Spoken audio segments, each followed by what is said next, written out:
Call के दूसरी तरफ बोल रहे शख्स ने उसकी बात का जवाब देते हुए कहा, मैं अपनी पूरी कोशिश कर रहा हूं उन्हें बाहर निकालने की, पर पुलिस के पास उनके खिलाफ सारे सबूत हैं। उन्हें 6 साल की सज़ा और फांसी की सज़ा हुई है। ये सुनकर राजीव ने गुस्से में कहा, अगर उसे कुछ भी हुआ तो मैं तेरी जान ले लूँगा। तुझे मैंने उसके साथ उसे प्रोटेक्ट करने के लिए रखा था, फिर तेरे रहते वो जेल कैसे जा सकता है? उसे जेल से निकाल कैसे भी करके, नहीं तो उसे फांसी होने से पहले तू खुद की कब्र खोद लेना, वरना मैं तुझे अपने हाथों से सूली पर चढ़ा दूंगा।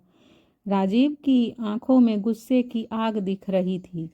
उसे देख ऐसा लग रहा था जैसे किसी ने उसके शरीर से एक हिस्से को काट कर उससे अलग कर दिया हो। वो आदमी जो राजीव की बात सुन रहा था, उसके मुंह से एक शब्द नहीं निकला। तभी राजीव ने आगे कहा, तू क्या करेगा, कैसे करेगा, ये मुझे नहीं पता। उसे फांसी होने से पहले कैसे भी करके उसे बाहर निकाल ले। तू जानता है ना वो मेरे लिए क्या है? उस आदमी ने ओके कहा और राजीव ने कॉल कट करते हुए खुद से कहा, पहले अधिराज ओबरॉय ने मेरे बाप को जेल पहुंचाया, फिर कायरब ओबरॉय ने मेरे पीछे हाथ धोकर पड़ गया, और अब कियान, ये तो उन दोनों से भी आगे निकल गया। मैं अब इस वंश का अंश ही खत्म कर दूंगा। बस बहुत हो गया, सालों का हिसाब अब पूरा होगा। राजीव ने अपने फ़ोन में एक फ़ोटो को देखते हुए आगे कहा, वो हथियार जिसे मैंने सबसे छुपा कर रखा था। कियान, तू उस तक भी पहुंच गया। तू जानता नहीं कियान, ये क्या है?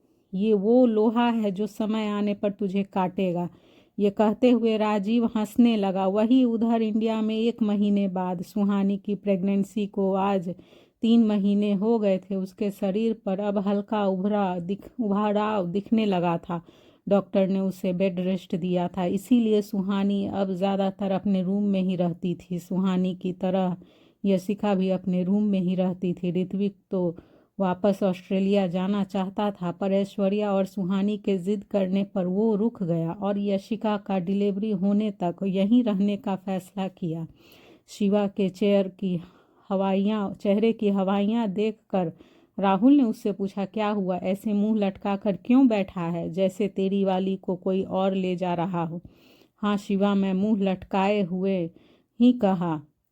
तो राहुल ने उसकी बात पर चौंकते हुए कहा, क्या सच में? शिवा बोला, हाँ, उसकी शादी हो रही है। तो राहुल बोला, तो तू यहाँ क्या कर रहा है? जाकर रोक ना शादी, चल उसे भगा कर ले जाते हैं।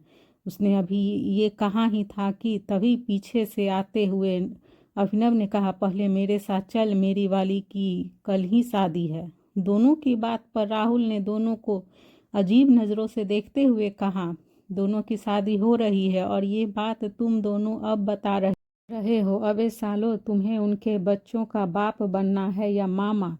अभिनव ने उसकी बात का जवाब देते हुए कहा, जब पता ही आज चल रहा है तो पहले कैसे बताता? तभी शिव ने उसके बीच टांग अड़ाते हुए कहा, क्या बातें हो रही है? राहुल ने उसे देखते हुए कहा, इनकी वालियों की शादी हो रही है किसी और से। शिव ने चौंक कर दोनों की शक्ल देखी और फिर हंसते हुए कहा, प्यार में धोखा? ओह, बहुत बुरा हुआ तुम दोनों के साथ। मेरी पूरी हमदर्दी तुम दोनों के साथ है। शिवा ने उसकी बात पर उसे घूरते हुए कहा, हमें धोखा नहीं मिला, उसकी शादी जबरदस्ती करवाई जा रही है। ओह, तो ये बात है, तो तुम लोग यहाँ क्यों खड़े हो? चलकर उन्हें उठा ले आते हैं यार, शिव ने कहा। उसकी बात पर दोनों ने कहा, वो घर से भागना नहीं चाहती, वो चाहती है कि हम पूरे हक से उन्हें ले जाएं बैंड बाजे के साथ।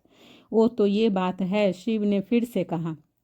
इस बार उनका लहजा मजाकिया था। ये सबको उसकी बातों से पता चल रहा था। तुम दोनों भाई से बात करो ना, भाई तुम्हारा रिश्ता लेकर जाए। अब तुम्हारे गार्डियंस तो भाई ही हैं, तो जाओ भाई से बात करो। शिव की बात पर राहुल ने कहा, क्यों, तुमने आज तक अपने बारे में बात नहीं की उनसे? ये सुन शिव बोला, क्या बात कर रहा है यार, मारना थोड़ी ना है मुझे। तो राहुल ने उसकी बात पर कहा, हाँ तो वैसे ही ये दोनों भी नहीं मरना चाहते। बात तो सही है तेरी, ये बोल शिव सोचने लगा। फिर कुछ सेकंड बाद उसने कहा, मेरे पास एक आइडिया है जिससे हम सभी का काम हो जाएगा, वो भी बिना भाई का सामना किए। ये सुन सब उसे क्यूरियोसिटी से देखने लगे और अभिनव ने कहा, बता कैसा आइडिया है। उसके पूछने पर शिव ने कहा, क्यों ना हम अपने केस को लेकर हाई कोर्ट की जगह सुप्रीम कोर्ट में जाएं। उसकी पहेली नुमा बातें किसी की भी समझ में नहीं आ रही थी, पर तभी राहुल की बातों का मतलब समझते हुए बोला, मैं समझ गया, चलो मेरे साथ, राहुल ने कहा और आगे बढ़ गया। वे तीनों उसके पीछे पीछे चल दिए। कॉरिडोर में अर्पित ने चारों को एक साथ देखा। पूछा, कहाँ जा रहे हो सब? शिव ने कहा, सुप्रीम कोर्ट में केस फाइल करने जा रहे हैं, चलेगा तू भी? उसकी बात पर अर्पित ने कन्फ्यूजन में सबको देखते हुए कहा, मैं कुछ समझा नहीं। तो उसे समझाते हुए राहुल ने कहा, इन दोनों को शादी करनी है, कियान भाई से बात करने की हिम्मत इनमें नहीं है, तो अब हम उन शख्स के पास जा रहे हैं जिसके सामने कियान भाई की भी नहीं चलती। अर्पित ने बीच में ही कहा, ओह, तो तुम सब सुहानी भाभी के पास जा रहे हो? ठीक है, मैं भी चलता हूँ। तुम क्यों जाएगा? शिव के पूछने पर अर्पित ने कहा, अब जब गंगा बह रही है तो मैं भी बहती गंगा में अपने हाथ धो ही लेता हूँ। आफ्टर ऑल शादी तो मुझे भी करनी है ना। उसे इतना एक्साइटेड देखकर सब उसे अजीब तरह से देखने लगे। फिर एक एक कर बिना कुछ कहे सभी कियान के रूम की तरफ चले गए। ये देखकर अर्पित ने उसके पीछे पीछे चलते हुए कहा, ये सब मुझे ऐसे क्यों देख रहे थे? कियान के रूम के बाहर पहुंचकर शिव ने धीरे से डोर खोल कर देखा तो सुहानी बेड पर बैठी बुक पढ़ रही थी। तभी उसका ध्यान अपनी ओर करते हुए शिव ने कहा, भाभी मैं अंदर आ जाऊं? सुहानी ने उसे देखा और बुक को बंद कर मुस्कुराते हुए कहा, हाँ आ जाइए, आप वहाँ क्यों खड़े हैं? उसके परमिशन देने पर शिव अंदर आ गया। उसके पीछे पीछे वे चारों भी अंदर आ गए। राहुल और शिव को छोड़कर पहली बार वे तीनों कियान के बेडरूम में आए थे। रूम में आते ही उन्हें डर लगने लगा था। कियान के न होते हुए भी उन्हें वहाँ कियान की प्रेजेंस फील हो रही थी। तो वहीं सुहानी उन सबको देखकर सोच में पड़ गई थी कि उसे समझ नहीं आ रहा था कि वे सब एक साथ उनके कमरे में क्यों आए हैं। आप सब यहाँ एक साथ, सब ठीक है ना? सुहानी ने सबको देखते हुए पूछा तो शिव ने उसके रूम में आने का रीज़न बताया। उसकी बात सुनकर सुहानी ने कहा, ओह, तो अब समझ में आया, 2 दिन से दोनों का फ़ोन क्यों नहीं लग रहा था।